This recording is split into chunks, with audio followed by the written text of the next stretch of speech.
ಕುರಿಗಳ ನೇತೃತ್ವದ ಸಿಂಹಗಳ ಸೈನ್ಯಕ್ಕೆ ನಾನು ಹೆದರುವುದಿಲ್ಲ. ಸಿಂಹದ ನೇತೃತ್ವದ ಕುರಿಗಳ ಸೈನ್ಯಕ್ಕೆ ನಾನು ಹೆದರುತ್ತೇನೆ.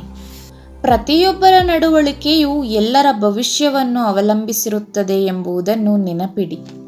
ಬದುಕಿದ್ದಕ್ಕೆ ನನ್ನ ತಂದೆಗೆ ಋಣಿ, ಆದರೆ ಚೆನ್ನಾಗಿ ಬದುಕಿದ್ದಕ್ಕೆ ನನ್ನ ಗುರುಗಳಿಗೆ ಋಣಿ.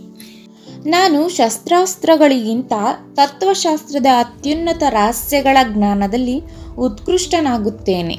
ನಾನು ಯುದ್ಧದಲ್ಲಿ ಕೊಲ್ಲಲ್ಪಟ್ಟರೆ ನನಗೆ ಎಷ್ಟು ಸಂತೋಷವಾಗಿದೆ. ನನ್ನ ಸ್ನೇಹಿತರ ಕ್ರೋಧಕ್ಕೆ ಬಲಿಯಾಗುವುದಕ್ಕಿಂತ ಶತ್ರುಗಳ ಬಲಿಪಶುವಾಗಿ ಸಾಯುವುದು ಹೆಚ್ಚು ಉದಾತ್ತವಾಗಿತ್ತು. ನನ್ನ ಶಕ್ತಿ ಮತ್ತು ಪ್ರಭುತ್ವದ ವ್ಯಾಪ್ತಿಗಿಂತ ಅತ್ಯುತ್ತಮವಾದುದೆಂಬ ಜ್ಞಾನದಲ್ಲಿ ನಾನು ಇತರರನ್ನು ಮೀರಿಸಿದೆ. ಪ್ರಯತ್ನಿಸುವವನಿಗೆ ಅಸಾಧ್ಯವಾದದ್ದು ಯಾವುದೂ ಇಲ್ಲ. ನಮ್ಮ ಕತ್ತಿಯಿಂದ ನಾವು ಗಳಿಸುವ ಯಾವುದೇ ಸ್ವಾಧೀನವು ಖಚಿತವಾಗಿರಲು ಅಥವಾ ಶಾಶ್ವತವಾಗಿರಲು ಸಾಧ್ಯವಿಲ್ಲ.